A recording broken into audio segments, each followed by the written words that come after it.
ప్రపంచవ్యాప్తంగా ఈరోజు లెబనాన్ అయితే, పాలస్తీనా అయితేనే, నిన్న ఇరాన్, ఇజ్రాయెల్ అయితేనే, ఈ అన్ని దేశాలకి, తర్వాత ఉక్రెయిన్, రష్యా వారికి మన ప్రపంచవ్యాప్తంగా మళ్ళీ 3వ ప్రపంచ యుద్ధం వస్తుందనే ఒక భయాందోళనలతో మొత్తం వరల్డ్ వైడ్ ఒక ఆందోళనకరమైన ప్రస్తుత పరిస్థితుల్లో మన దేశం నుంచి మన బాపు గారు మహాత్మా గాంధీ జాతిపిత వారు సూచించినటువంటి శాంతి మార్గాన్ని అనుసరించాలి.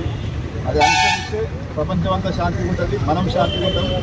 మన కుటుంబాలు కూడా ఏదైనా చిన్న చిన్న గొడవలతో వ్యతిరేక పరిస్థితులు కాకుండా శాంతి మార్గాన్ని వస్తే ఆ సమస్యకు అదే పరిష్కారం దొరుకుతుంది. అది మేము కోరుకుంటున్నాం.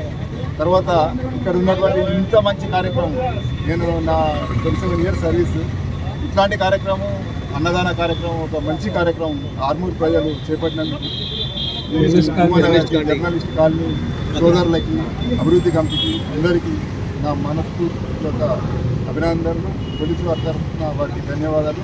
మేము ఎల్లవేళ్ళ అండదండలు ఇస్తామని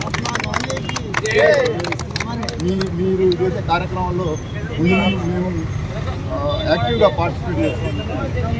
ఈ అవకాశం నాకు ఇచ్చినందుకు వారికి మరొకసారి నా ధన్యవాదాలు.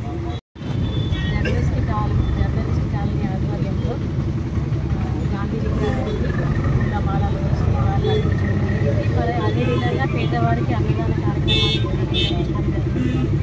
ఇటువంటి మంచి కార్యక్రమాలు చేస్తూ ధన్యవాదాలు.